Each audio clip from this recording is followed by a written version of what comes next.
have the first encounter here between these two teams. United East is just kind of dancing around here. So is Bancho. First blood in Division D playoff goes in favor of mistakes were made, and nobody can take that away from them. Here, taking the hammer bottom, gonna just play the protect the hammer. Good League, they are hanging in there. They're not giving this up. This Division D, it's so damn close. And then as Bancho realizes they gotta get on that point, but Deckard is absolutely blown up. Asmodee finishes his quest and not without some oomph behind it.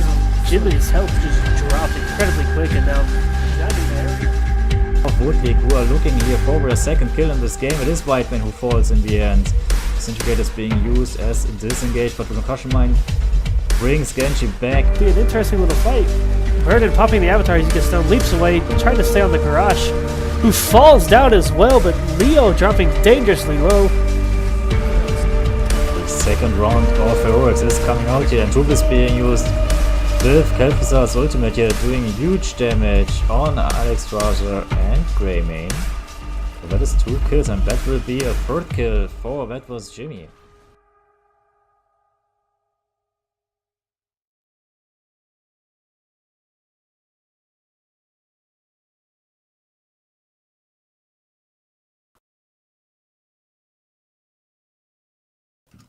Good evening, everyone. Welcome back to Mystic Hots. We're in for another fun night of NGS Division playoff action. Tonight we have the Eastern Division Finals for Division D.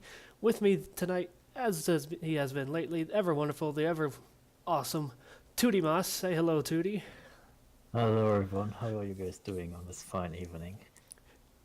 I hope they're doing well. I'm doing well. Are you doing well? Oh yeah. I'm ready for this one. I So, got my beer. We have 2 great teams here. They are very, very close to each other. It's gonna be amazing. gonna be great. Y'all have to actually ask Tootie in chat what his beer is. I don't have any things set up to do it automatically, unfortunately. I apologize for not being quite up to his par as the great Tootie. He is the one responsible for the hype videos you've been watching, or you will see throughout the night. But let's go ahead and kick this off. There's a brief look here at the division playoff bracket, and here in the East, it's number 4 versus number 3. United East knocking off number 1 Wood League last week. Zul'jin, of course, knocking off number 2 Lubu early in the first round, but Jimmy taking them down, stopping that potential upset coming out of that match as well. And these two teams, Tootie, they have the same season record, which we'll go into in a bit. They have the same playoff record, 4-1. They played each other in the season and they tied. They are dead even across the board. I think the most outlying stat is the number of heroes they play, but we'll get to that shortly. Ladies and gentlemen, kick back, relax. We've got another video for you. This one featuring That Was Jimmy.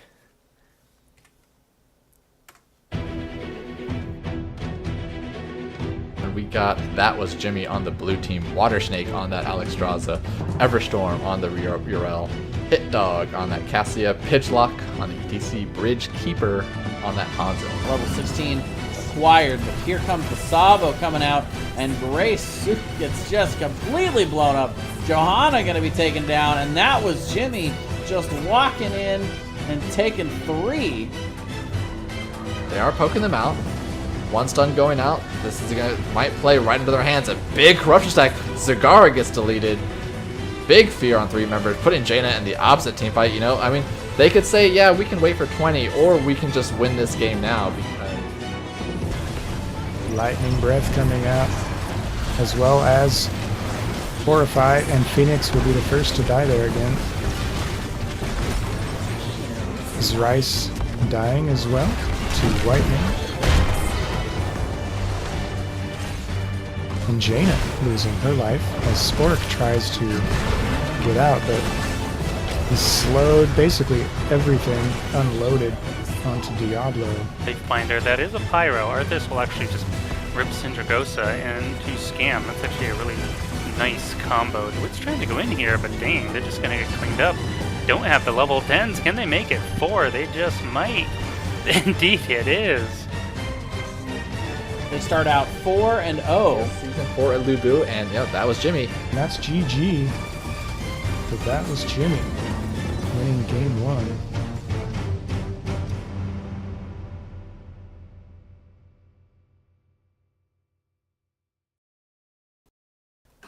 Welcome back, everyone. That was a wonderfully hyped video by 2D Moss, featuring That Was Jimmy's season in speed mode here. So let's take a look now. That was Jimmy, the number 3 ranked team here in Division D East, and 2D, we've got some interesting stats here. Indeed. So let's have a look at the map first, because that's probably the first thing we're gonna see later happening here. So most guy have a pretty strong map. For that was Jimmy, Tomb of Spylek being a pretty strong map, but you can also see there are like 4 maps not being played by them at all. From the top of my head, I miss here It is Curse Hollow, Sky Temple. What else is there? Crystal. Dragonshire is missing, and one more. There is one more, and I can tell you that by when we get to the other ones. Yeah. So a pretty slim map selection by them, and we know already that Dragonshire is kind of the comeback map in this Division D East playoffs. So it will be interesting to see when and where Dragonshire will be popped here by one of the teams. And we can also have a look at the heroes. So we see like very strong priority on the Johanna. Pitchlock is the man to play that.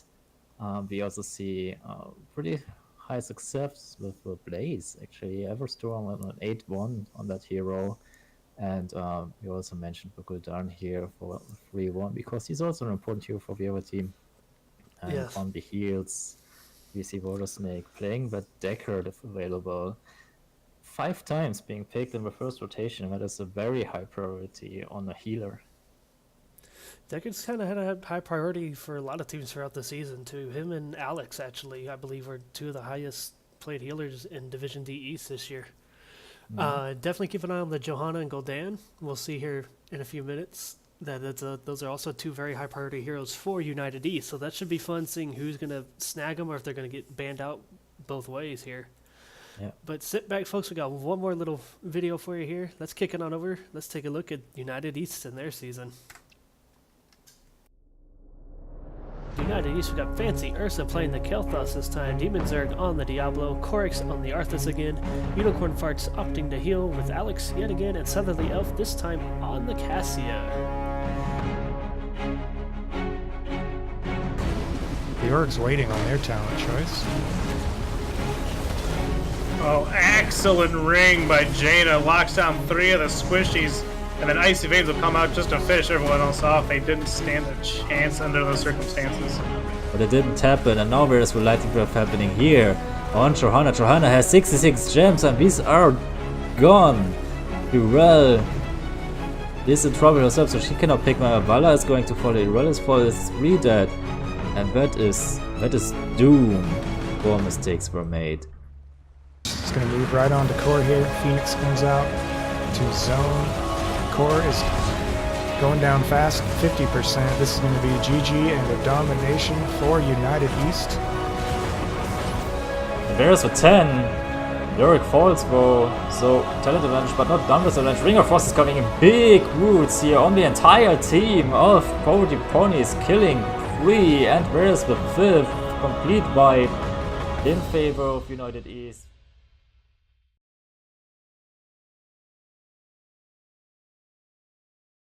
There we go, ladies and gentlemen. There's your United East clips. Wonderful video. Thank you again, Tootie. Taking a look at United East, as I mentioned earlier, same regular season, same playoff record as That Was Jimmy.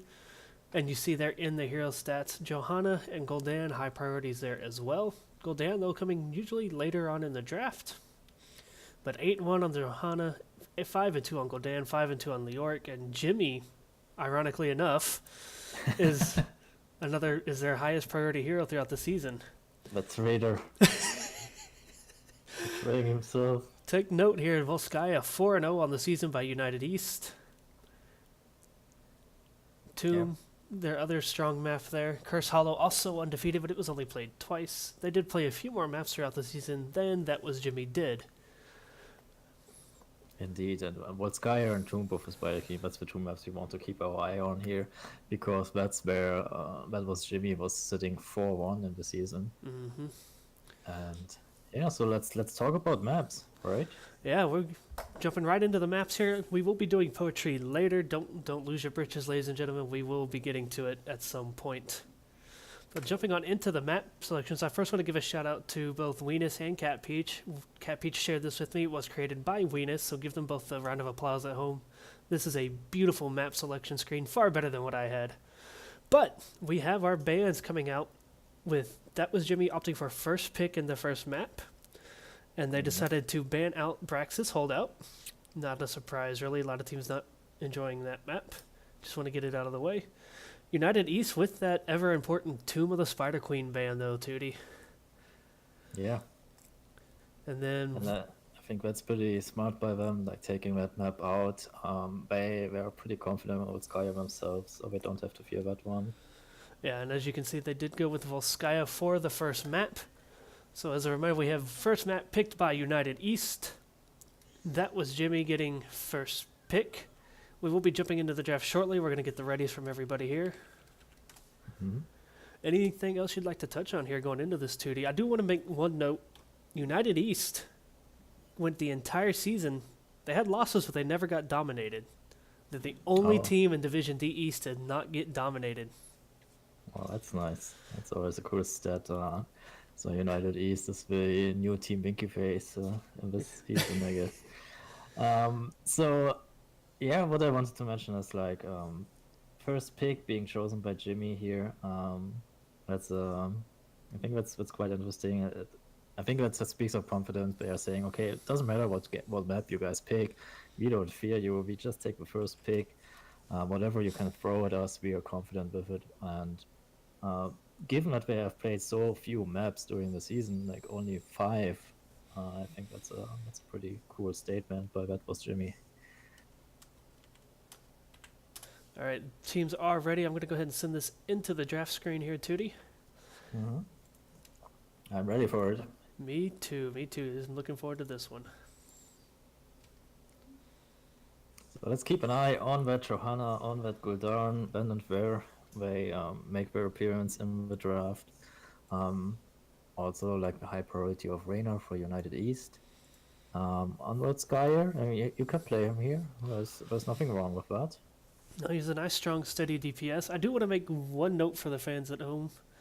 One little bit of sad news. Unicorn Farts has changed her name. Very sad news. She is now the real Uni. So if you're looking for the Unicorn Farts, they're not there. Yeah. We are flatulent free tonight. The And story there it behind is. that it's kind of interesting because it's another main support female Miss Unicorn Farts in another division. So these That was the reason. bans coming out really quick here. Jimmy banning out Whiteman and then the instant Johanna on the second ban there. I found that interesting with them having the first pick, not wanting to try to take her. Maybe they've got Kerrigan lined up? It is something I can certainly threaten here, and I don't quite remember. There it is. But there it is. I think they played it in the previous round in the playoffs. They didn't did. They did. I believe they played it in game number 1 or game number 2. She got through the draft. Yeah. I think it was game 1. And they made some good work with her there. So that's I'm not sure if United East. I mean, they have to know about the Kerrigan, so it cannot be much of a surprise for them unless it was a massive overlook from their side. And opting to take Deckard and Diablo on their side there. It is kind of disappointing we aren't on Volskaya, and as a reminder, Brightwing is banned from Volskaya and Dragonshire as due to the vehicle bugs, and Brightwing's actually, conveniently enough, a good pick against Kerrigan. There's Indeed. Arthas and Zul, so Jimmy going with their classic lockdown build. Azul They- pretty early in the draft. So I wonder if we're gonna see something crazy here and see if Azul in the 4-man and Arthas in the solo. That could be pretty spicy, but it doesn't have to be. You know, they have a lot of options. They could place Kerrigan in the solo lane. They could place Arthas or Azul. Like all of them could solo lane actually. And Zol, thanks to ACC, has kind of built a reputation as a tank lately. Exactly. I've run the that's build why I myself. mentioned it, yeah. I've run the build myself, and once he hits 7, and especially 13 when he gets a speed increase on his curse strikes, he becomes really hard to take down, especially if he's backed up by the right healers. Yep. So, United East, they go with the Anna ban here. Interesting. She is being played by that was Jimmy, but it's not that high of a priority. I would have loved to see a white man ban, actually. Oh, she's banned already, of course. But yeah, there's a little bit of a healer choke going on here with White Man, Deckard, and Alex Strasser, and Anna now being taken out. That was Jimmy. They need to find themselves a good healer for that Kerrigan. I bet Jimmy grabs the Uther, and possibly Tyrande with this comp. Huh. Wow. I've played against And that you before. totally nailed that. We've had it run against us before, so I wasn't surprised by that. That is one of the better combos to run with the Zol, and just the extra lockdown they provide. They did have Kael'thas banned. I do like that band. He's such a terror on this map. And then the Junkrat has the final answer there too from United East. I like it. He's going to be a good counter. If he holds his mind, he can be a pretty good counter to the lockdown that was Jim. He can bring out. Somebody gets snagged, just drop a mine down, blast them all away, get your teammate to safety, and regroup. So this is an interesting draft. I've kind of got to give it to that was Jimmy to start. They've got the Kerrigan, although she has been nerfed, but they've got so much lockdown on their side. Oh yeah. I also I'm very worried about United East here, how they can make it through all the CC being thrown into their faces here by that was Jimmy. There's not much Deckard can really do. I mean, he will hit his potions, that is that. I mean, it's just a target which can't move for like half a minute. But oh man, I mean, if they need to be very careful on the side of United East. Yeah, I think a lot of it's going to come down to the zoning from that Junkrat can provide. Leo, of course, if he can kind of eat some of that CC and just Wraithwalk on out of there, it'll be very helpful. Yeah. But we are going into game number 1 here, ladies and gentlemen. We've got That Was Jimmy versus United East. On the side of That Was Jimmy, we have a map that doesn't want to move. We have Bridgekeeper on the Tyrande, Pidgelock on the Zool, Dresden on the Arthas, Hit Dog on Kerrigan, and Uther being played by Watersnake. Alright, and in the East we have United East, Corix on the Leoric Demon Zerg playing Diablo, Fancy Ursa going circles is on the Sibo, Pyra on Junkrat, and the real Uni, Unicorn formerly known Farts. as Miss Unicorn Farts, on the Deckard Kane. So, ladies and gentlemen, let us know who you think is going to win in the chat.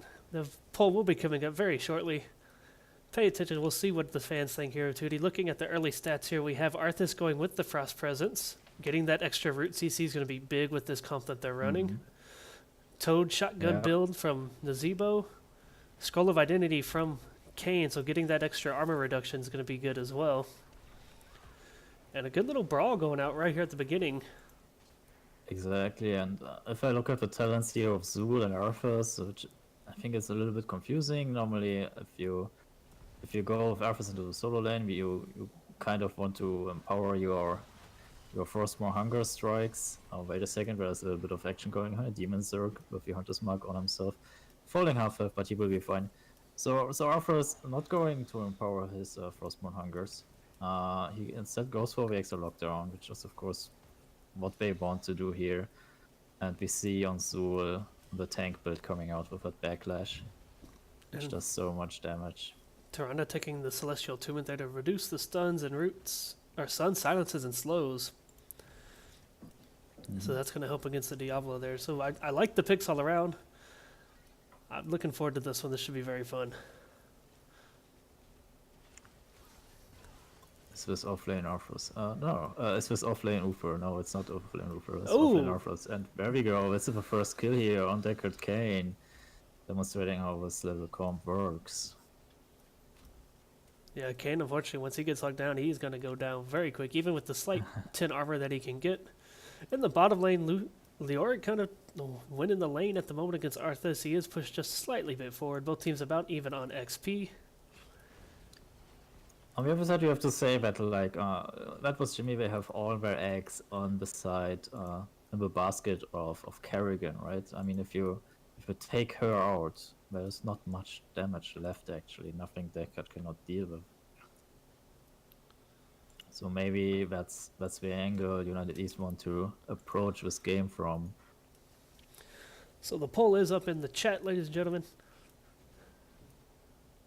And that was Jimmy getting their camps. United East getting their fortification camps. Should see them rotating up to take their bruisers as well. Siege camps. I always forget those are siege camps on this map. Because they're a group of 3. So the United East is going to opt for the support. Pidgelock should have scouted that out at least, but I think they're just going to let him have it. Leorg making his way up. Arthas continuing down in the bottom lane, getting that little bit of extra XP. And I think that's. I would have loved those Jimmy actually seeing here engage into the support camp. Do not give that one up for free. They decided to go with a camp at top. You can do that, of course, but at least I would have loved to see them to try to contest over the support camp in the meantime as well. Anyways, we now have the first fire over protector going on here. There's the first CC on Diablo. There comes more. Here goes the lockdown. And something else Decker's going to struggle with is just the pure burst. But Hit Dog is low. He's so low. 200 hit points left. Drops the turret. And he's getting out of there. And this is just what I meant. Like, if they can get the pick on Hit Dog, they have basically won the fight. Hit Dog was dancing around those Junkrat grenades. They were lingering. A great mind, almost getting the pick off. But the heal coming out from Tyrande and or Uther. So the support backing up this Kerrigan, Zul, Arthas trio is going to be another strong point here. Because Junkrat's damage isn't going to really ramp up until he gets his quest. Yeah, and then the Seabow also pretty late game. But we saw here Corix taking a lot out of the CC. Gravebox out of that, just as you mentioned in the beginning of the game. I think that's something Corix needs to try to bait out here. At the moment, the channel is in favor of United East. If you take another quick look at the talents here. Oh, wait a second, where's the stun on Demon Zerg? We will hold off on the talents. This fight picks right back up here. Yeah. Oh, and Hitchcock is in a big trouble. Kerrigan goes down. That's the first blood for United East here. Doing as you said. And so, yeah. 2D, the poll goes 80% in favor of United East. You were right in our little offline chat there. Everybody seems to be favoring East. Interesting. All right. The possibility for United East is stay a while and listen when the Kerrigan goes to engage and you're using that to lock her down. I agree. That's a very good point there being made in the chat. I mean, Now let's see. Both of Deckard's ults can provide a real good split or lockdown for United East. You get a Lornado right through him and isolate Kerrigan. You can take her down that way. Sleep is going to make sure that only she can be focused without anybody interrupting you. And the United East doing a good job getting that top well here, taking the Protector out, just going to see what else they can do with it. And Volskaya has already shown the power of this map. You start getting those early buildings and the XP just starts racking up. Yeah, and I like it that the United East, they didn't even bother with the towers mid first. They went straight into the top, make sure that they get this fountain no matter what happens. Oh, Kerrigan with a big pull. Deckard's in trouble. Going to be able to walk away just enough before the Bone Prison comes up, though. And here comes Corix and Dresden to join the fight. So that's the fountain being secured on the top. And early with the Protector, they made sure that they actually get it. How often do you see that the Protector goes into the front towers of the mid lane and then it's just not enough to get the fountain on the top? Guilty as charged. They switch it and they go with fountain first and then see what they can do additionally in the mid lane. I like it. That was well played by United East. Good use of the first Protector. Yes, and it did get some more damage done middle, getting one of the two forts and in the gate down there. So that's, I mean, 3 towers and a well, really good value, as you said. And the teams are back into their kind of soaking rotation. But Corix is in trouble now. He's going to be able to Wraith Walk away before any damage can really come out there. Yeah. And like, Leoric is the one that needs to be eating that CC all game long. Indeed. And Corex is doing so far a pretty good job on that, and I can't quite remember when Valeric was picked.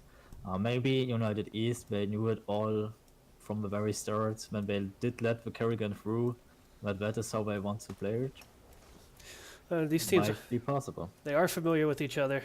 They've had all playoffs to watch each other, see what new changes have come along with the Kerrigan Brightwing reworks, with the other hero reworks, Mephisto, of course, being added just before the playoffs.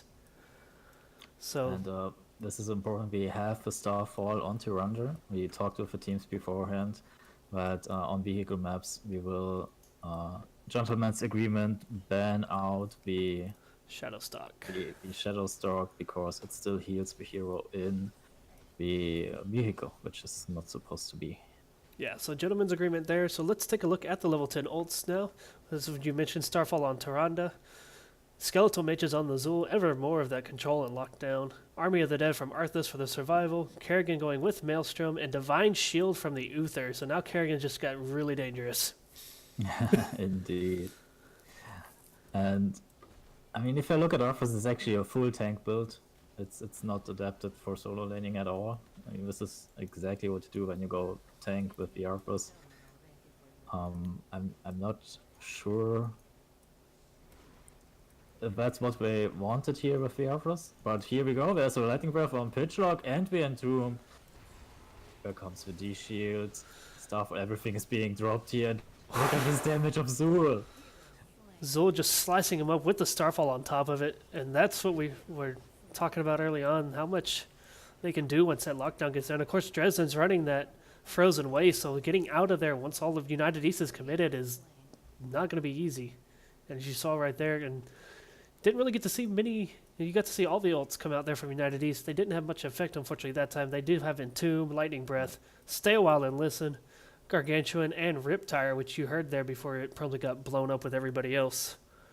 So very, very nice fight from... They wanted to get the pig on, what was it actually? Uther, it Was looked it- like. Was But it on Uther? Yeah. they committed a little too hard under that fort. And with that much crowd control, you're not getting away from that fort once you're under it. But United East making the rounds up, but that fight pushed, that was Jimmy almost a full level ahead of them. They're real close to 13 here. So United East is Indeed. going to engage now. And there comes now the 5 toads out of Nasibo with the poke damage here. Fancy Ursa. Big stay in a while. Good Riptire, but Zerg is dropping way too fast. Yeah, he has no soul, so he falls very quickly in this fight. And if they can't get the pick very, very quickly in these fights, then the double support, of course, just says, no, you won't kill any of us, and we just also stay here. And then it can go south really, really quick for United East. Yeah, and especially with Diablo not having any souls. Oh, looks like we have a drop from Bridgekeeper. We'll see if they opt to pause or just push with the Protector here. He usually comes right back. No, we do have a pause. Alright. So, while we wait on Bridgekeeper to come back, United East. They're going to have to adjust something here. Indeed. So I really liked how they did the first fight, not the first fight, the fight over the first control point, where they stayed patient, and they did get the poke damage on Kerrigan, and when she went in, they focused all their damage on Kerrigan. Now that is of course much harder because there is a D shield, and so I think what they need to do is put the damage into Kerrigan, bait out with D shield, and then switch targets super quickly to Zul probably, because he will be in the front line and be a squishy target there. And if they can do that, then they can maybe play around the D shield. But it will be pretty rough now with the ultimates being available for Atlas Jimmy. Definitely. We've got the readies from both sides. They are back. Let's kick this back off. So that was Jimmy taking the top fort there with the Protector. Bridgekeeper is back. They're going to go ahead and rotate. More than likely, bottom, as it looks like they are taking that decision there. Gonna see if they can't get that bottom well to get the same Did you switch effect. your overlays, because last time I forgot Yes. to switch to the game overlay. I got it. Don't worry. Good. You know me too well, Tootie. So that was Jimmy doing what they need to do, getting in, getting that well out, trying to get that same advantage. United East wanted on that top lane, but the control and the damage from that was Jimmy just so insane. And Zul doesn't even have his increased speed yet. He does now. He is at he did when they hit 13, right after that big fight under the fort. And so now, Due East has got to play in a way. They've got to both get the pick and not clump up so much for Zul to have pretty much non-stop cursed strikes. Yeah. 'Cause So they're going aggressively into this bottom 4 tier, so they are not done with what they had achieved with the Protector. And I think Demon Circle needs to be super careful here. There comes the stun chain. That's hand off the keyboards for you, and that is Diablo dead. No chance there at all. Uni just They- hobbling away. Ursa got pulled in as well. Down goes Ursa. And Old I Man was just Deckard. about to say, if it's only Diablo dying there, then they can call themselves lucky. Yeah, Old Man Deckard hobbled away. Ursa giving his life to make sure that happened. What a good Nephilim. So now, that was Jimmy sitting at almost a full 2-level lead here, rotting up to stealing United East's turret camp there, moving up to the support camp. They're just going to paint this map blue, as United East does take their own siege camp there. And let's think about what United East has to do here to sustain the game. They are currently like almost 2 levels behind. They have a very squishy Diablo right now. So I think what they need to do is they need to feed souls to Diablo, that he gets back to 100 souls as quickly as possible, and also that they get the XP. Because they need to, I mean, United East, they need to get 16 before the next objective. They do, and they've noticed Arthas up here by himself, and that's the call I would make here. But let's see if they can make it work. Arthas catches wind of him pretty quick and just Yeah. backs on out. Dresden falls back wisely here. Yeah. Demon Zerg is working on his soul. Yeah, I would have liked to. Cool. I would have liked to see UEs come up through the vent down there, or even come around, knowing that the rest were in middle. If they could sneak around on Dresden a little bit, but now they have the chance. Can Diablo get the stun on the fort? They don't. They're going to back out. They don't want to be caught under that fort again. Yeah, it looked And like here it. comes the Like, trouble. oh, Korax is super low on his rotation over. It looks like he got caught out. There comes the stun chain. Born Prison is on the board. Real Uni gets actually out of there. Demon Zerg still alive. Gets the heals through the potions. Where's the Hunter's Mark now on Demon Zerg? Stay a while and listen on 2 and There's the Tomb on Entomb top on of it. in the Gargantuan. I like the Riptire from Pyro to zone out. That, And that's the kill on Corrigan. but Nazebo caught out up in the top. He was isolated throughout that whole fight. I like the Riptire from Pyro, though, throwing it in there as soon as everything came in. Getting that a little bit of knockback to get his team a little bit of space. Combo that. And United East showing that they have a pretty good CC chain themselves. Definitely. If Pyro can keep up that control with the mine and the Riptire, they're still in this. And very good point by the chat. Once Entomb comes up at level 20 with the silence on top of it, that could Oh. spell some trouble. So this is definitely a match that Jimmy wants to win before 20.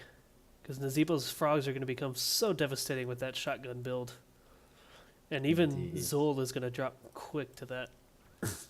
United East here with a late game in their favor, definitely. So they have a first channel, and this is exactly what United East needed, right? So they got the 2-1 trade in top. They did get the souls on Diablo, sitting 9 on healthy 92, and they did get a big XP catch up. So they are now on equal talents here. It's not equal levels, but it's equal talents, and they have a realistic chance to fight over this Protector down here. And they got the first channel, which was quite important. Yeah, they got 82% there. Corks wisely, he needs to leave. And so United East is going to let it sit for a minute. They've got time here. They're going to go steal the other turret camp. I like this. They're going to have 3 turrets going in there to get that final percent, but it's been snuffed out by Turan Zhao. And here comes That Was Jimmy. But while we're actually moving into it, here they come. Dresden leads the charge. Corix uses the Grave Rock to reduce the damage. They did pick up the turret nevertheless. Now they could actually right away use it here, and look at this damage on the side of that was Jimmy. People are falling left and right on the side of United East. That's 4 kills Gosh. without any kind of opposition, you might say. UE's at least getting 2 of those turrets down, but the Kerrigan pool snagging 3 or 4 people there with Zul's Bone Prison following up, Turan's Starfall, Turan's Stun landing on multiple people there. Of course, Uther has his own as well, and then fighting that whole fight right there in a choke. You would think they would favor Leorix and Tomb. I kind of actually thought he would drop it to zone him out and just get out of there, but they opted to fight, and it backfired on him big time. Yeah, completely wrecked them. Actually, I would have loved to see where just in a Zebra wall into that little corridor, make sure that we can disengage with time, because I don't think they wanted to fight in that corridor. At least so am I. No, I mean, Turand and Kerrigan, their stuns are not that big, but if you're grouped up, they're going to take everybody with them. And then Zul's attack speed increase, getting up to, I believe, 75%. Yep. He just becomes a machine gun with a scythe. And so here we go. That was Jimmy making the push in here. They're going to be 20. If they can get this keep with a healthy protector, this could be game. Indeed, it could be. The good message here is Zul is in the protectors. He's probably doing less damage inside than outside of it. Where's the to stand while Big combo. Here? But Fancy Urza is dropping too low too quickly, and the Zebo falls, and that's a big part of their damage. Yeah, the level 20 difference just too much here. It was a great CC combo. Hit dog going for it. Pyro survives. Real Uni also low. Can he keep the Demon Circle alive? Nope. Nope. And they're going to have to back up. But he assaults. He assaults, so there are still 4 people. And they are now working on the shield of the core. Shield is falling. Corix using the Grave Rock to reduce the damage. But it is falling quickly. 50% on that core. 25%. They're just going to stay and fight it out. There it is. 0% GG2. That was Jimmy giving United East their first loss on Volskaya for the entire season. And they executed that comp almost perfectly, Tootie. They had some deaths early on, but once those late game talents came on for Zul, the speed, Kerrigan's got the extra stun damage. They had just Uther stun. They had Tyrande stun, and locking them all down into that Starfall is really what made the difference between Starfall and Cursed Strikes. Yep.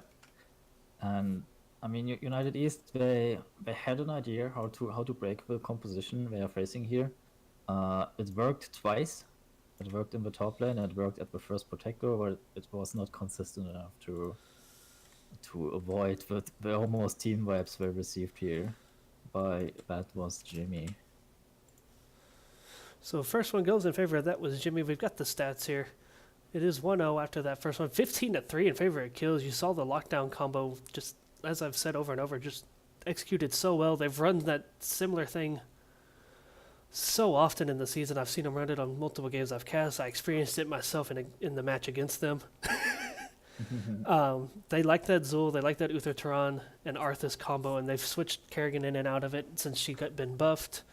I don't even remember off the top of my head who else they've run. I believe it was Nazeebo at one point. I believe it's been Vala. I believe it's just any kind of hero that can dish out the damage, Gul'dan. And they execute. It's what they've done all season, and it's worked for them all season. You see why they were able to fight their way through the playoffs to where they are. And taking a look at it, even looking here, Zol topping the damage at 55,000, along with the soak from the bonus from the projector as well. And just Diablo and the Orc eating up so much of that damage and dying so quickly. Deckard's potions just weren't enough to keep up with the burst damage coming out. Yeah, it's especially Diablo had a rough time here. He's a tank who likes to engage, but you don't want to engage into a world of CC. So maybe another tank would have been here a better choice. I mean, we saw the Johanna being banned out, and I think that was Jimmy. And I mean, that makes a lot of sense now if you look in hindsight on this game. Definitely. We're going to sing this away. They are going to take map pick, so we're going to get this set up, and then we'll come back, read a little bit of poetry, and see what we got coming for us next.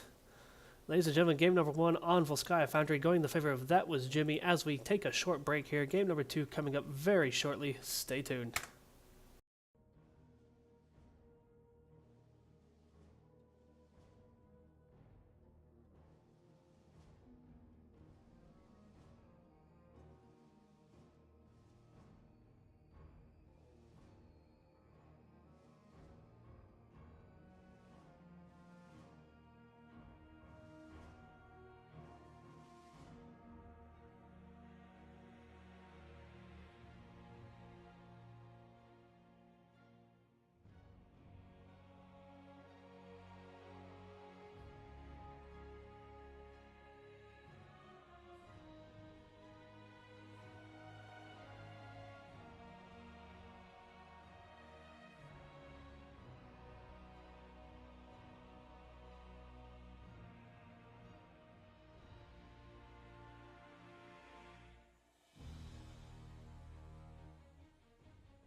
And we got That Was Jimmy on the blue team, Water Snake on that Alexstrasza, Everstorm on the Urel, Hit Dog on that Cassia, Pitchlock on the ETC, Bridge Keeper on that Hanzo. Level 16 acquired, but here comes the Sabo coming out, and Grace gets just completely blown up. Johanna going to be taken down, and That Was Jimmy just walking in and taking 3. They are poking them out. One stun going out. This is gonna might play right into their hands. A big corruption stack. Zagara gets deleted. Big fear on 3 members, putting Jaina in the opposite team fight. You know, I mean, they could say, yeah, we can wait for 20, or we can just win this game now. Because Lightning Breath coming out, as well as Horrify, and Phoenix will be the first to die there again. Is Rice dying as well to Whitening? And Jaina losing her life as Spork tries to get out, but he's slowed basically everything unloaded onto Diablo. Big finder. That is a Pyro. Arthas will actually just rip Syndragosa into Scam. That's actually a really nice combo. The Wit's trying to go in here, but dang, they're just going to get cleaned up. Don't have the level 10s. Can they make it 4? They just might. Indeed, it is. They start out 4-0. season 4 at Lubu, and yep, that was Jimmy. And that's GG. But that was Jimmy winning game 1.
Ladies and gentlemen, welcome back. We are setting up game number 2. It is going to be on Dragonshire. We will show you the map selections here shortly.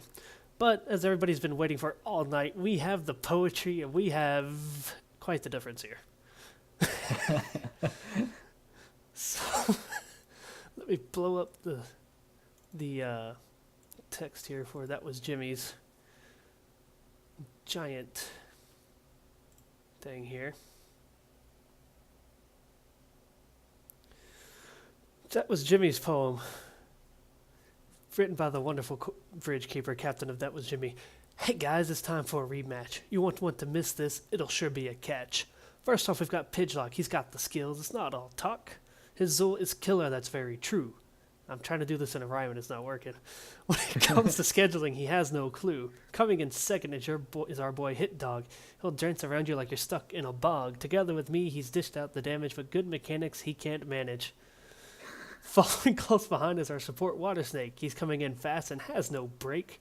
He's pulled out some plays, gave him the D shield, but it's more likely he'll have to yield. Up and away in the solo lane island, their chills Everstorm gone like the wind. Oh wait, never mind, that's Sergeant Schlock. Well, a sub is a sub when it's all you got. Finishing up our roster is me, Bridge Keeper. I play as our resident Grim Reaper. I try to make flashy plays, but more often than not, I get myself into trouble and get frequently caught. That's been their theme throughout these poems, too, is just insulting themselves along the way. That's nice. So, United East here with a lovely little haiku written by Southerly Elf. So it's a all bit yours. more like minimalistic here. Yeah. So, here we go. United East plays. That was Jimmy's in a haze. Easily be raised. That was the United East, that's all of it. That's all they A wrote. little rhyming haiku here. But yeah, so it was a pretty interesting first game, and we just talked about the reaction of United East. And are we ready? Can I talk about the map choice? Yes, you can. All right, so United East, they bring it to Dragonshire, and that is the comeback map on the playoff in Division D West, East. What am I talking about? Division D East, Dragonshire. So United East, they did exactly the same thing. So last round they had been behind one game against Wood League, and they brought it to Dragonshire, and yeah, they won it there, and they won in the end the series against Wood League. But I think that was Jimmy did exactly the same thing against Suchin Distillery Yes, they did. in round 2. So Dragonshire is like this weird second game map which leads to a third game apparently. Let's see if United East can do it again. Definitely. We have some technical difficulties going on. Bridgekeeper dropping in and out there. They're waiting on not Unicorn Farts to to fix her Discord, and then we will be jumping into this shortly. So Tootie, All right. United East here. Do they ban the Zool? Oh, that's a good question. Or do you ban out... I don't know. Does he work as well on Dragonshire here? I mean, If they run the 4-man in those small little shrine points, I could see it having some effect there.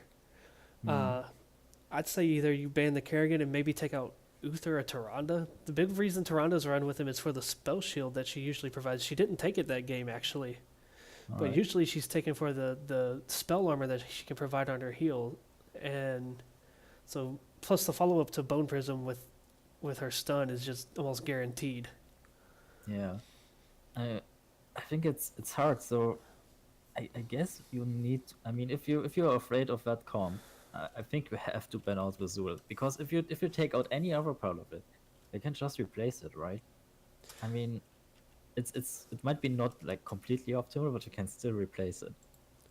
Yeah, that you So- can. Teams are ready. We are jumping into Dragonshire.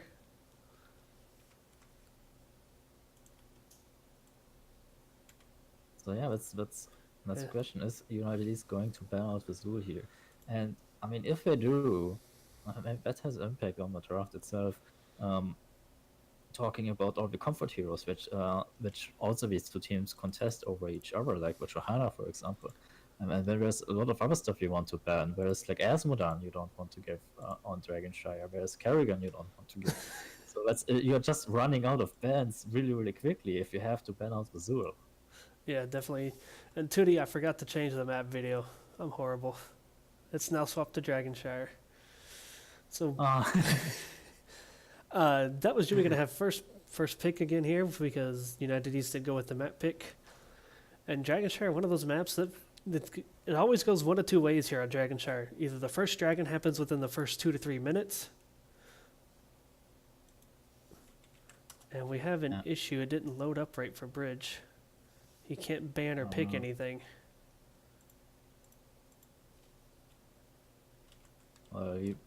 He did ban something or. I'm also missing my chat window here actually on the draft, but it might be because I'm Okay. spectator. Let's do that. Exit game. Oh shoot. How do I kill it? Ah, I you guess I'll killed just exit the game. it. Hello. Yeah, you. Yeah, I had to killed it, maybe. kick myself out. Did that kill the match?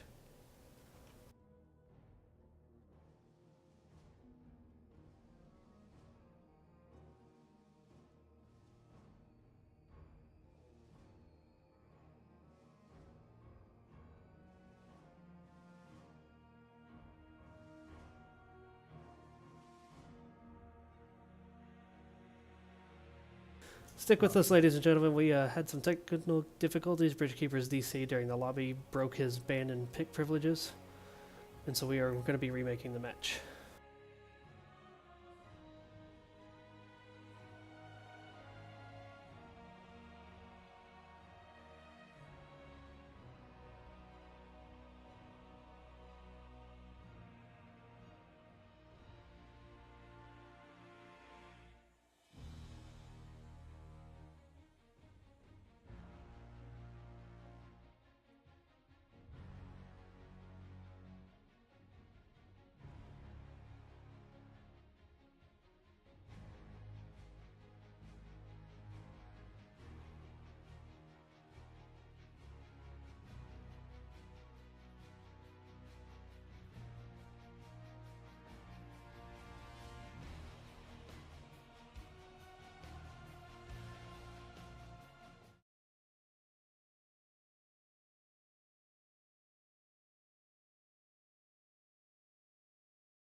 Nothing happened here. We're back. Nothing happened. Everything is fine. All right, so Where were we? I'm not sure if that first ban they did was what they actually wanted to ban or if it was just random. No, it is what they actually wanted to ban. Okay, Okay. so 5 minutes being taken out here by that was Jimmy. A hero Unicorn Forts likes to play. Yes, she does. Kerrigan ban coming out. No shock there. Ninja editing the game number to be number 2. Garage Band. All right. Interesting. So let me have a quick look. I think. Don't recall them Oh. running Garage that often. No, they especially did not run it last time against Wood League on Dragonshire. So Some hype time brought to you by technical difficulties. Very done. Vardic, well done. So Kel'Thuzad banned again, so they're definitely taking away some big heroes there, but Joe is going to slip through the draft this time. She's going to be picked up by, that was Jimmy. So we get to see some Johanna this time around. yeah, that probably means no Zul on the side of that was Jimmy because I'm not sure Johanna can replace an Arthas here in that kind of composition. So apparently the Kerrigan ban did the trick and discouraged that was Jimmy from running the Zul again. Respect ban. Diablo again, and they're stealing the Tyrande away. They're just going to take that full chance away from, that was Jimmy there. Of course, Tyrande Diablo also a very devastating combo. And they're just Indeed. switching heroes all up here. We've got the Haka and Deckard coming out of, that was Jimmy, so Deckard taken away from Unicorn, the real Uni, aka Unicorn Farts. So 2 of her big healers have been taken away from her here early on. Although Yeah, Tyrande but, was drafted. She has Tyrande already, so it's probably okay. That's a very valid we point. unless we see double support now being run by United East. Also, I want to mention Diablo is the tank we played against Wood League on Dragonshire, so they are on course here. I wonder if you're gonna see a Blaze on the side of United East here, but let's first talk about the ban from that. Cassia ban. So Cassian coming out from Zul as well. I'm not sorry, not Zul. United East as well. So they might have something in the pocket here for melee. Possibly Jimmy. They do run Jimmy a lot. They do run him a lot, actually, and I wouldn't be surprised Kel'Thas. at all to see him being picked now. That was Jimmy, if he gets like with a Hunter's Mark, and he can be behind the Diablo and Tyrande. So I would say that was Jimmy, probably facing with Jimmy himself here. I think might be he's gonna see coming. the solo lane or two. Falstad in the solo lane. He's good counter to the Dahaka split soak that they're going to have there. And Gul'dan. So no Alright. Jimmy yet. I No wonder if they're Jimmy. saving him. I mean, that would be sneaky if they put now Jimmy in the last spot here. I don't think that was Jimmy is expecting another auto taker on the side of a United East here. They do. Especially after they have picked Johanna. Yeah. And Johanna can slow him down a little bit, but it was the combo between Johanna and... Oh, there's the Sergeant Hammer. Although she should be interesting now. Diablo is one of the better tanks against her, though, as he can get in there. And if he can bait out that initial unstoppable from her and then flip, or you still have the Tyrande stun to follow up, one of them's got to bait out the unstoppable, get the flip, and then let Gul'dan and whoever in Falstead do the cleanup here. I'm still curious who this last one's going to be. Gul'dan has the range to deal with a hammer, He does. Arthas. and it is Arthas. So far, it's probably with a 4-man. Likely. Wonder if we're going to see a Maybe solo we build. see bribe on him. You know what? I think we will. I believe that's what they did with him last time on this map. I do believe when against Woodley that they ran the bribe. And I mean, Put him in the my memory might serve me wrong here, but isn't the Sergeant Hammer what Jimmy did against Zuljin? No, they banned it out because Zuljin ran the Sergeant Hammer against Lubu in round 1, and Lubu had no answer for it, so Zuljin took it away. So I actually like the Hammer pick here. They've got enough to protect her. Jaina's going to keep, if they get the people into her range, Jaina's going to keep them from getting out, so is Deckard. But Gul'dan and Falstad both with the capability to get to Hammer. Tyrande can get to her with the stun, especially after her level 4 talent. And Diablo Arthas, one of them can bait out the unstoppable, the other one can lock her down or get her to the team. So this should be some very well-coordinated team fights on both sides. They've both got really good control. A little bit more lockdown on the side of United East this time. And softly I've got it. We've lost you, Tootie. If they follow the same pick as their game. Discord is having some issues here. As always. We've got on the side of that was Jimmy. We've got Hit Dog on the Hammer, Dresden on the Dahaka, Pidgelock on Johanna, Watersnake on Deckard Kane, and Bridgekeeper on the Jaina. Alright. And in red we have United East, the real Uni on Tyrande. Demons are playing Diablo again. Corix. That's Ursa giving us the good down. And Pyral on Falstad. What I wanted to say, I think I liked out is softly have got it right in the chat, telling us they might run first go down here as they did in the last game of Dragonshire. It is what we do. That they did, and everybody just ignore the overlay issue there. Don't worry about it. Big team fight going on here. We are at 25 seconds in. Ladies and gentlemen in chat, let us know who you think is going to win based off these drafts, and take the poetry into account too. But Hit Dog going down quick, and that's what we were talking about. Now, granted, Hammer doesn't have her unstoppable yet, but she is picked up quickly by Diablo, brought to the team, and immediately locked down by Arthas, and down she goes really quick. Diaka actually managed to push the wave in and top, so they're missing some XP here, which basically Cancels that thing death. voids the pick on Sergeant Hammer there. Another good And flip of course, from gives you Bridgekeeper. confidence still. Bridgekeeper getting low there. Another good flip from Zerg. We've got Hammer and Falstad playing in the middle. Indeed. Here comes the rotation there. I'd like to see Hammer moving bottom for that zoning on the shrine. Yeah. Of course, the Yeah, bottom Hidok lane. needs to make the way down there. Both teams currently working on the camp. Of course, bottom lane is priority on this map. They've got 2 giant camps and a knight camp that push bottom lane. So it is usually the first priority. Teams will fight over it. And as I said, this map, it can go a dragon in 2 minutes, or we could be sitting at the 11 minute mark before we see our first dragon. Yeah. Big That's a corruption nice there. corruption by Fancy Ursa. Bridgekeeper down to low health, but just going to keep drinking those potions there. But Pyral getting close to the damage there, and we need to take a look here. Pyral did take Wingman. Oh, Johanna all alone in the enemy team, but she's Johanna walking out of that one. Where's the overpowered by Diablo? Pitchlock walking out of that one. Not unscathed, but still pretty healthy.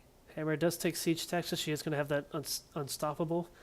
Jaina with the Fingers of Frost quest, Dahaka with Tissue Regeneration quest, and Diablo a bit of lockdown there.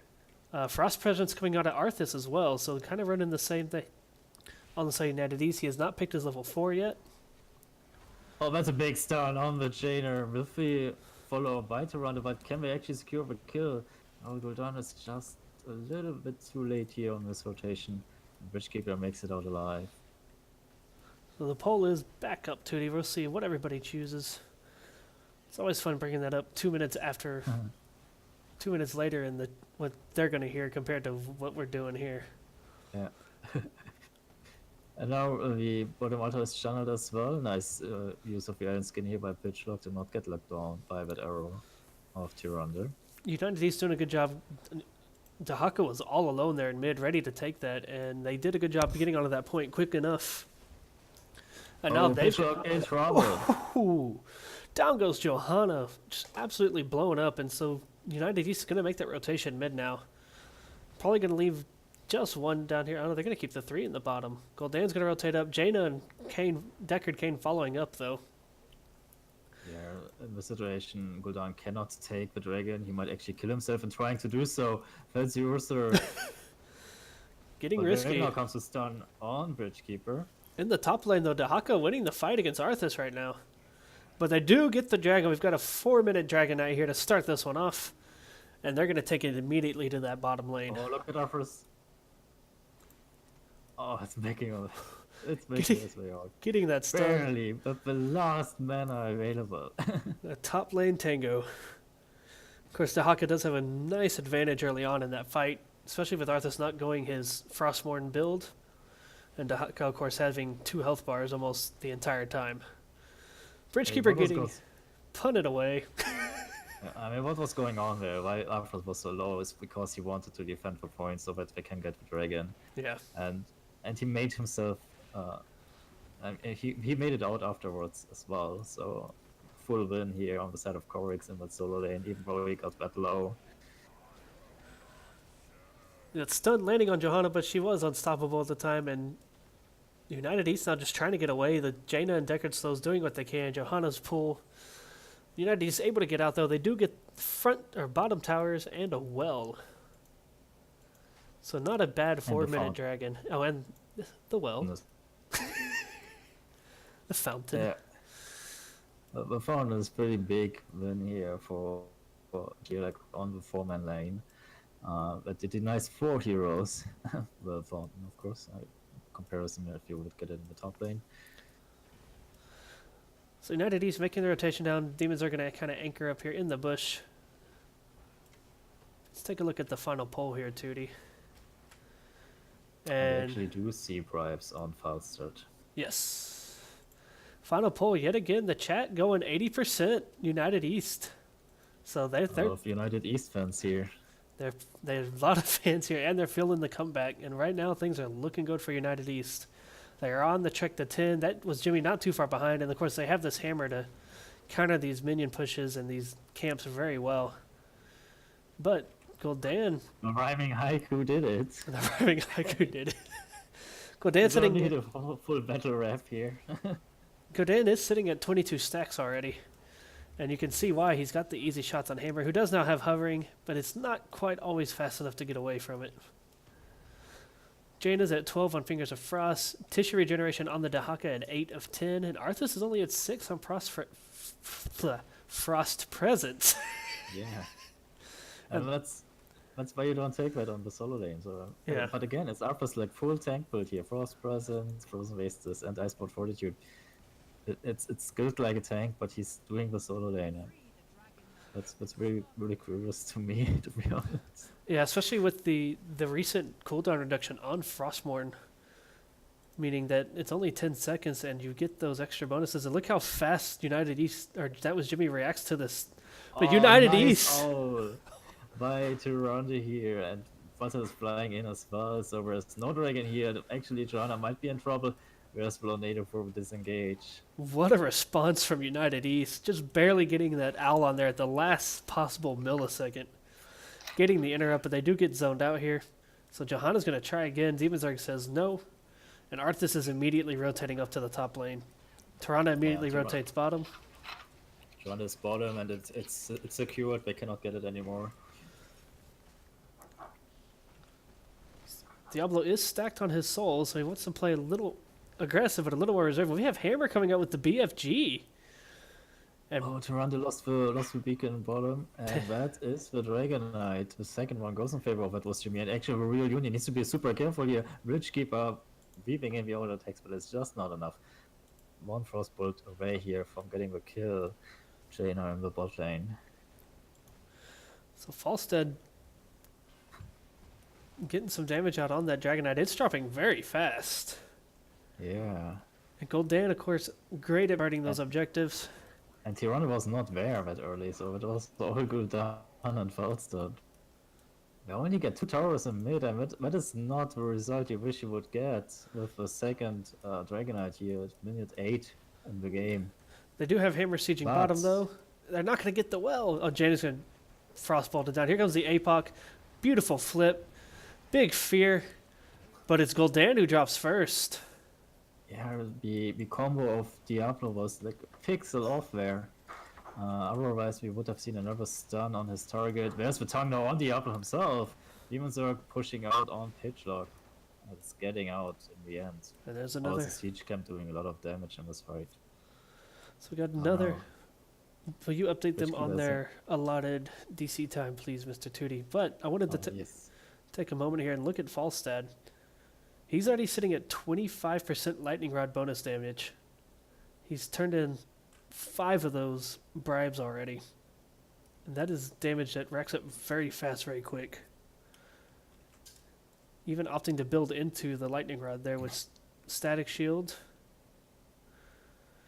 and charged up, increasing Lightning Rod strike damage, and no doubt he'll take the increasing damage per strike there once he hits 13. So Falstad's build coming online rather quick here, doing a great job on those rotations. And we have a pause, so I'm going to flip over to the pause screen here.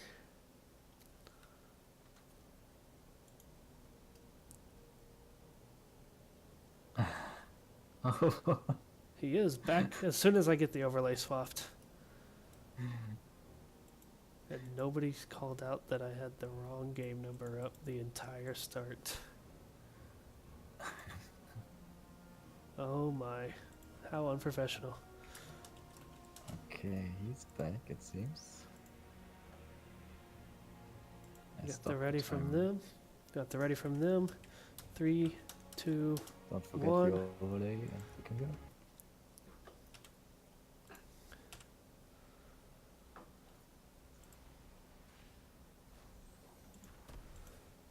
Alright.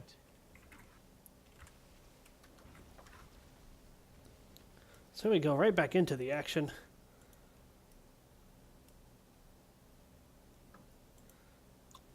So what's happening? We have Jaka sitting in mid lane.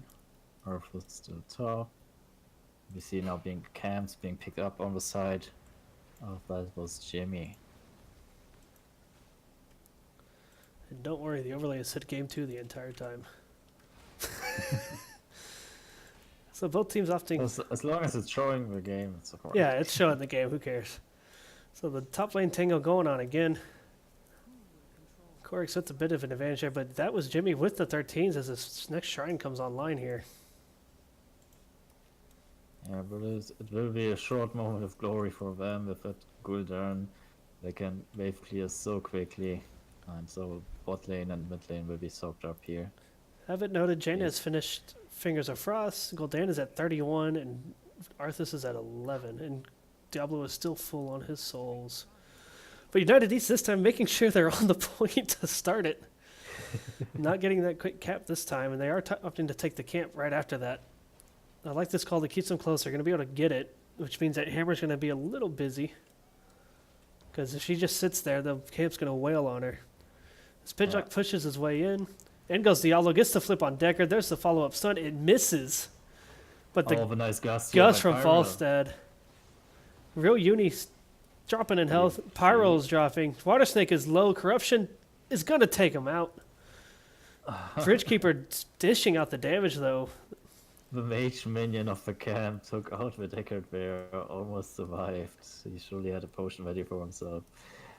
But the mage minion said, no, Orc man, you're gonna die right here, right now. Unfortunately, we saw the ults there. We did kind of miss introducing those in the bit of a DC there.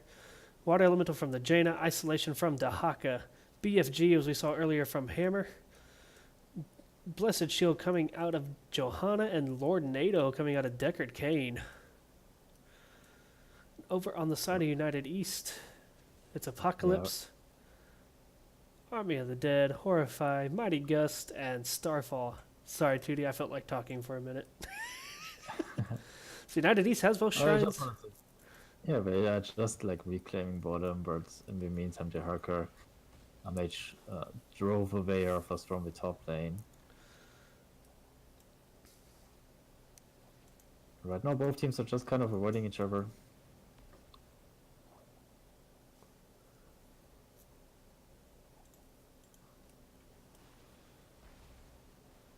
Yeah, getting their camps, getting the soak.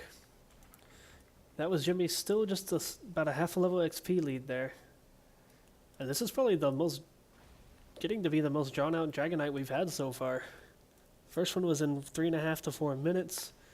The next one was really quick, taken probably within the first minute it was up. Maybe 2 minutes. And we're sitting at about 2.5 to 3 minutes on this one. Jaina sneaking down though. She's not going to clear. She is going to opt to head back up. Yeah, Jaina is not with the team here, so we're fighting with 3v5. And United East sniffs out where she might be, and then they go. They need to be careful here, though. They don't want to get stuck in this tiny corridor against a Jaina. She pops the seal, but can they get out? Big Seal. Dresden is low. He has to burrow. Corix is dropping quick. Pops the Army of the Dead. He's going to start healing back up. Lord NATO. Pyro getting absolutely zoned out by the Lord NATO. Nicely done by Water Snake. I just wanted to say, nice girls by Falstad saving this team, but Ben comes out with Lornado, and Falstad has to pay with his life for the disengage. And now they have level 16. On the side of that was Jimmy, but can they coin that in? Can they get the dragon here? And I like what United East is looking for it. I like what United East did. They saw that they lost that fight, immediately went top, took back that shrine. Diablo Hearthing to top himself off. He should be back just in time, but that was Jimmy pushing right down the middle lane. Yeah. They have 16. They probably saw that they cannot get the dragon here, so let's get some structure damage instead. Yeah. They do so. They still have the level advantage. They don't have to take the dragon. Oh, split team here on the side of United East. This is not how we want to. Big Fear and Pyro again getting caught out by the Lornado. Opting to gust away. That was Jimmy to try to save himself, but Gul'dan. BFG takes out Gul'dan here. Corix is next on the list. As well. And that was Jimmy just executing all their combos tonight. They are just on top of it. United East has hit 16. Jaina rotating up. That was Jimmy splitting the team there in this little corridor, splitting two off, and then it was just lights out for Gul'dan and Arthas. So next dragon should be coming up shortly. Tyrannus stealing the bottom lane, but she's going to have Dahaka pop out right on top of her. And that could be trouble for Uni. She's going to miss the stun, having to move as she does it. Here comes Falstad in the bag, dropping the... Pyro comes in, and now it's the Harker who's in trouble. Dahaka doing good, dodging the are burrowing under the lightning strikes, but isolation is there. Gust is used to save Uni. Very well played by Pyro. Gul'dan opting to throw out some damage. United East just needs to back up again. Good guess so far for the disengages, but now they have to defend the mid. Yeah, Diablo Then immediately you running must- up there. There must be. Oh no, Demon Zerg is not going after it.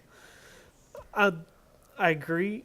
As much as he needed to interrupt that, that was a suicidal charge coming. His team was not close enough behind him. Unfortunate, as U East was getting this back into their favor a little bit, but now we've got a Dragon Knight at the 15-minute mark, pushing down middle lane again. Yeah, we're pushing middle, and remember the last Dragon Knight how quickly it fell. But it looks like this one might be a little bit more durable. There's a nice stun actually on Dickard Came, but he can walk out of that one because there's no follow-up damage. Here comes the Hunter's Mark and the Starfall on the Dragon Knight. It's getting low, and still 45 seconds left on it. So they have pretty good Dragon Clear on the side of United East. So Falstad's stacks are now up to 40%. And you saw once he got in there and cast his lightning on that dragon, that health started chunking down very quick. Unfortunately, they got what they needed out of middle. Just left a half health keep, just slightly. I'm The actually Cam took out the top fort actually, and that gives them a lot of XP. They're closing in on level 20, and if they can drop the bottom fort, they will be 20. Actually, Korik's now in trouble. Drops Army of the Dead. he went to gank Water Snake there, but he had no follow-up, and he's not going to be able to get out. Big BFG, almost taking out Pyral in the process. Here comes that Lornado again, and that's going to spell the end of Ursa. And that's 2 kills, and it will be before. It will be level 20 here. For that was Jimmy, who are sniffing at getting into the grand finals of Division D. If they can keep it up here, here comes the root on Demon Zerg forwards. That's all sorts. Those will be back shortly. But it is level 20 now available, and they are sieging up in the bot lane on the front towers. So that was Jimmy making the push in here. Zoning Starfall by the real Uni. And they're working on the keep. Demons are dropping low again, though. Big gust from Falstad there. They need to buy time for their team to get up, but they don't have level 20, but they're going to have to make a stand. This is do or die here for United East. Their playoff hopes on the line. The grand finals on the line for that was Jimmy here. Can United East get the stand? They are going to drive them away. I like the... It's a safe call here. Playing it safe. You've got the chance to get the grand finals. You've got the lane pressure up. Don't make a risk. Everything's in your favor right now for that was Jimmy. Yeah, they do have a 20. They don't have to fight right there, right now. They will have a 20 advantage for a minute or even longer. And they can just wait until their opponents move out somewhere. And they have to, because the Dragon Knight is being active in another 25 seconds here. So they've got big pressure coming bottom lane. Everything they needed with these shrines coming up here. And of course they've got Hammer behind all of it. Yeah, the hidden boss is unlocked by that was Jimmy. The siege cam together with the bruiser cam. The And- spell armor is so important. They've got the advantage here, and they're gonna up the push. There's the Starfall, but they can just move through that one. Don't really, I think Demon Zerg needs to make a big play here with the Apocalypse combo. He is capable of doing so. We saw that in the game against Woodley, but can you do it here against that was Jimmy? And the damage is Big coming out. fear. Apocalypse coming out. That is the one we are talking about, but it's not enough damage. No, and Jaina's damage, Frost, her elemental just taking away at Uni's health there. Doing enough to zone out the rest of United East, but they did get the kill that they needed. Demons are Another down. great Lornado. Another Water Snake, calm down, man. Those tornadoes are devastating this game. This is the last stand here. Hammer's safe. She's got catapults behind her. She's got She's giants behind her. down. This is 40%. it. 20%. No Gus. That's it. GG. That was Jimmy. They take this one 2-0. We tied throughout the season. Doesn't matter. We're taking this one right here, right now. And they do so. These Lornados. Jesus. God. They're Water Snake with the plays on the old man. just getting it done. Well done. Congratulations. That was Jimmy. We will get them in for an interview here shortly. In fact, I will message him as you go ahead and take everybody through the stats there. Oh yeah, I'm my MVP here is the absolutely Snake with his own neighbors, setting up so many plays on the Gul'dan, on the Falstad. I mean, Pyro tried everything with the disengaging grass, Gul'dan as well with the Fierce, but there was always the pick where available for them. Sergeant Hammer doing well here on the siege damage and on the hero damage as well. Yeah, with Tyrande Diablo, it didn't quite have the oomph they needed. It looked good in the early game when they got the first dragon here for United East, but after that, it was a little bit too much pressure coming out from the Hammer and the Haka winning top lane consistently. Yeah, that was Jimmy did a good job of pulling those fights into Hammer's range, especially using Johanna and Lornado. And unfortunately, I feel like United East just didn't quite have enough burst to follow up that stun combo. Gul'dan can dish out the damage, but Corruption's got to eat away at people in Falstad. While his stacks are getting high on the wingman there, it's still damage over time. They needed some real big burst there. I almost would have rather seen them take Hinterland. You just isolate one target, Hinterland blast them down with Gul'dan, getting the fear and just get that numbers advantage, even if it happens to just the tank. Even getting a pick on Johanna would have changed a lot of those fights. Deckard dying, but Jaina with the big damage there. Sergeant Hammer with big damage all around. We are going to jump in here, see if we can't get Bridgekeeper or somebody from the side of That Was Jimmy in here. But man, Tootie, very, very wonderful games.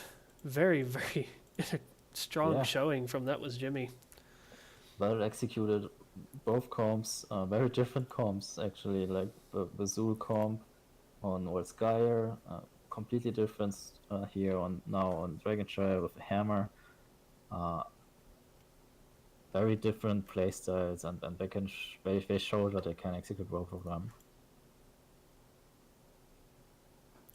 And yeah, we saw also from the side of United East immediately the GGs and the good luck in the finals. Of course, they want.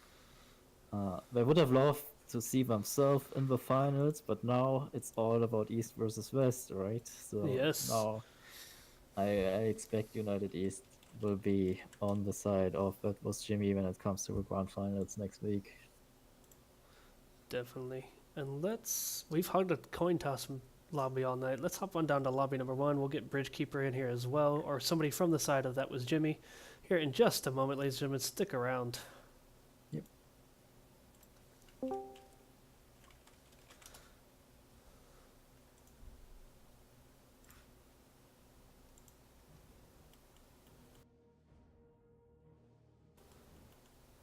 There he is. Who do we got? Bridgekeeper himself. Hey guys, How you feeling, man? feeling pretty good. You did it. You are on the grand finals. Yeah, no, that's awesome. Don't sound too excited there, man. So let's just start from the beginning. You guys, throughout the season, stat-wise, win-wise, playoff-wise, dead even across the board. Yeah, And I know. Even Drew in the season. Yeah, and at the end of the season, before playoffs, the only reason we got the higher seed was because we had an extra domination, I think. I believe that is the case, as y'all were dead even. I believe this is because I think y'all played one more match than them, actually. It was probably your domination against us, to be honest, that got you in there. So let's just be real here. But congratulations. Very impressive games on both sides. You guys have been running, and I've seen it firsthand, that Zul frontline combo. Just ever so devastatingly and ever so well. And so let's go into game number 1 here. I didn't mean to interrupt you there, sorry. Oh, you're good. It's Zul. When it comes to Zul, our main tank player that was his favorite hero before they did the lane changes. So when Octalysis started pulling him back up, we tried out this strategy because getting our main tank to play one of his favorite heroes is just that's just gravy. It's a beautiful thing. Since having it used against us ourselves, and I've seen some of the Octalysis gameplay, I've been messing around with it as well. Of course, I don't play the tank necessarily for calculated throw, but playing the more range, sort of off quirky heroes, it's something we were messing around with, and we took a similar draft in Team League into a fight, and under a fort, opposite of what happened to United East, we were actually under the other team's fort, and just Zul's output come 13 is so stupid. Self-healing in the output, and if there's nobody to interrupt him, he's not going down. Mm-hmm. So very well done. As soon as y'all picked up the Zul, I told Tootie watch for the Uther Tyrannus coming as the last 2 picks. And it happened, no doubt there. But props to United East in game 1.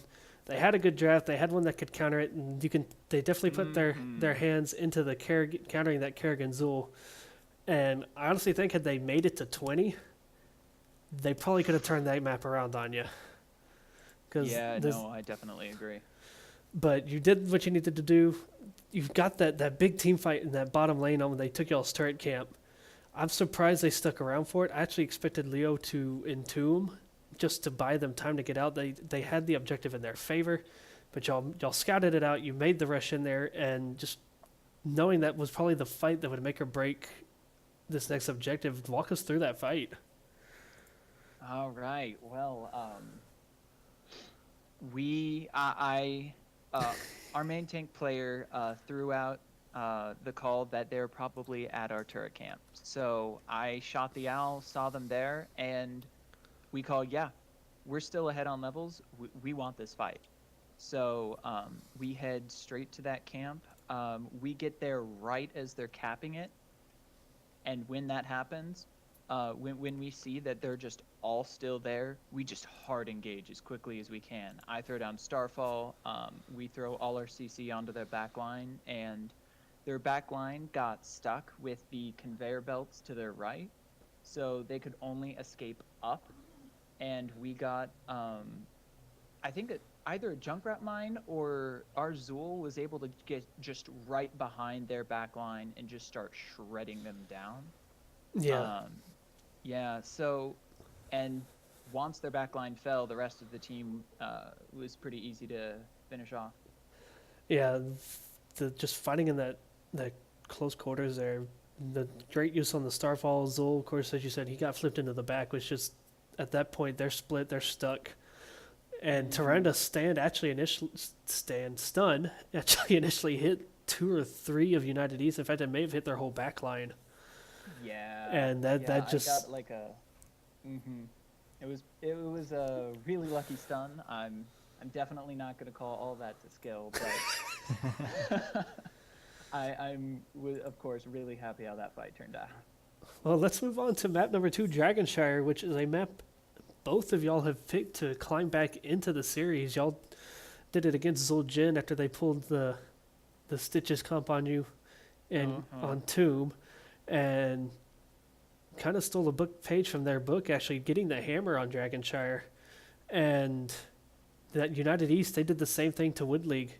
Took it to Dragonshire, turned it around, and went on to win that series, and both of y'all winning the series after that fight.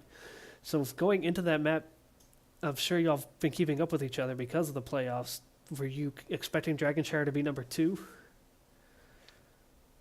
I don't think I was expecting anything specific. I definitely had a plan for Infernal Shrines, since it's like, I think, the most played map in NGS.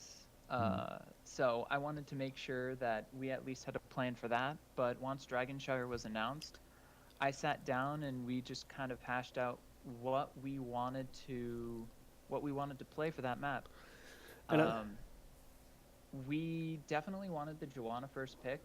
And so, since, again, we were first pick there, if they didn't ban Kerrigan, we were going to first pick Kerrigan again, but otherwise it was going to be a Joanna first pick, and then we were going to have our DPS flex to what we were feeling based on what we saw. And it worked out in y'all's favor. They did have the stronger early game draft there. They were executing it really well early on, but let's talk about that second Dragon Knight. They were off taking a camp. Those shrines came up, and you guys were ready. You had both of them capped and almost got that thing before they even had a chance to react. And their Tyrande Uni getting just enough of a hit on you. That purple bar on your channel there was literally full when that owl hit y'all. Yeah. I figured once it got called and the enemy wasn't on the map, I realized that they were likely on their bruiser camp. So I made the call for our top laner and me to rush to the shrines and have our tank cap it as immediately as he could make it there. Yeah, and We were so close. so close. And the best news about it being Johanna there is even if they showed up, she could just walk away 99% of the time. Oh yeah, 100%. So y'all are feeling good. Y'all are pushing in there. That first dragon, though, it went down pretty quick. And Falstad, at the end of the game, he did take Wingman. I don't know if y'all had a chance to really dig into talents, as that was a constant fight in that game. He did opt for Wingman. He was up to 45-50% by the end of it. I'm actually surprised how long the third Dragon Knight lived compared to the first one. But are you talking the first for our team? for y'all's team, yeah. Yeah. So about that, our tank player forgot which buttons were which in the Dragon Knight, and so he was trying to W and to kill the towers, and it just wasn't working. So that might have been a little bit why it went down so quickly. Who was on Joe? Was it Yeah, it was Pidgelock. Pitchlock, buddy? I need you to load up a custom game on Dragonshire. Get the Dragon Knight and just study the hotkey bar before next week. Please. Hey, he figured it out by the next Dragon Knight, and the next one he got in, it was smooth sailing. A little extra review never hurts. But United East did not go down without a fight. Very well done season by them, taking off Wood League in the process of coming to face y'all. I fully expected this to go to 3 with just how y'all's seasons went, how y'all were tied literally on every aspect. I think the only stat you beat them in is y'all ran more heroes than them throughout the season. And so, no game 3 here. Y'all got it done. Y'all have looked very solid in these playoffs. On the side of United, or not United West, the West. To those West finals, I believe, are on Friday. It's gonna be between Off-Brand Cereal and Mildly Interesting. Do you know anything about either of those teams? No, not a thing. I've been paying attention to whoever was my next East rival, so I haven't done any research on anything in West. Well, So you do have the advantage that you can lean back now and study them on Yep, Friday. no, I definitely plan in the on Western sitting down and finals. getting that all hashed out for us. so since you've been so focused on the East, the Western Conference or Western Division final is actually between the number 1 seed, Off-Brand Cereal, who lost their very first game, not match, game, last week. First game all season. And they lost it because the Immortal got to the core before they could wipe the other team out. And then mildly interesting, the other team over there is actually ranked number 6, and they 2-0'd both the number 3 and the number 2 team on their way through. So Oh, wow. they've They're looked. looking for blood. They're out looking for blood. They're ready to play off-brand. Ladies and gentlemen, y'all can catch that match Friday night. I believe the casters have changed hands this week, so I do not know who up to date on who is casting it at the moment. We will, of course, keep the chats in NGS very aware of that. But Bridgekeeper, man, congratulations. You guys are going to the grand finals, best of 5 next week. No matter the outcome, you guys have had an incredible season. Just as a fellow Div D player, it was so fun to play you guys and interact with you guys throughout the year. Same thing to United East. I just want to give them a quick shout out. And everybody else in Division D East, it has been a wonderful season. Very well played by everybody all around. And for as tight as the Eastern Division was throughout the season, there was a lot of 2-0s in the playoffs. Yeah. So, lastly, any shout outs there? Tootie, do you have anything to add? I completely agree with you. Like Division D East was a complete blast. I loved it. I casted a lot of games here and also the playoffs, so super exciting. And yeah, I think we have here that was Jimmy as a good representative for the Eastern Coast. And I wish you guys a lot of luck in the grand finals. And we'll be right there casting it. Very much. So, Bridge, do you have any Any shout outs for your team, for anybody in the East, anybody, ladies, dogs, chickens, rubber duckies? I've got a couple of shout outs this time.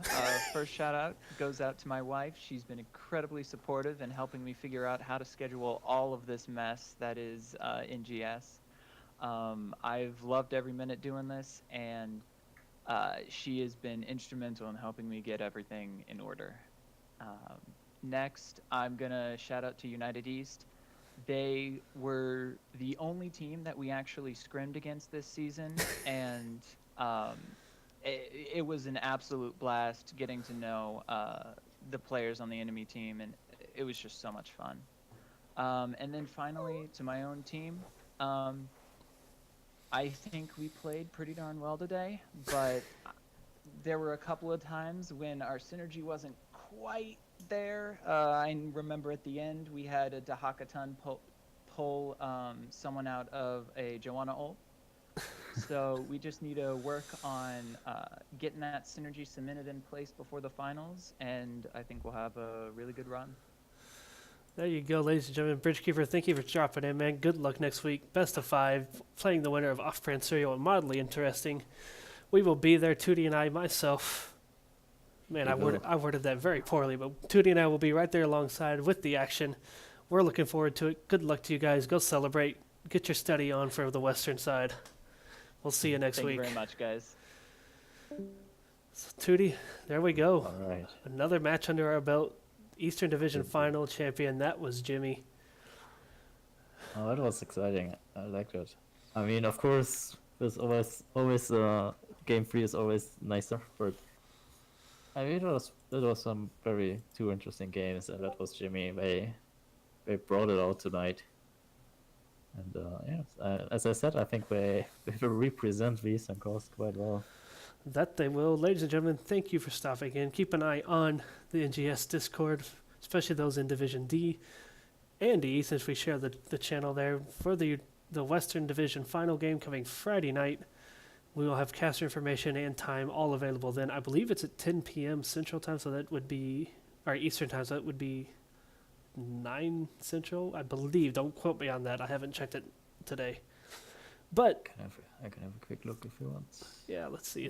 Let's get that info out there. Let's be good hosts here and get that in here Yeah, before we. so it's 8 p.m. on the West, so it will be 11 p.m. for the East Coast. And who's casting that? Does it say? It is casting Linehouse. Linehouse is casting it. Awesome. Yeah. I believe his Twitch is just Linehouse. It is Linehouse, like the line and the house. So, ladies and gentlemen, twitch.tv/Linehouse, Friday night, 11 p.m. Eastern for our Eastern folks.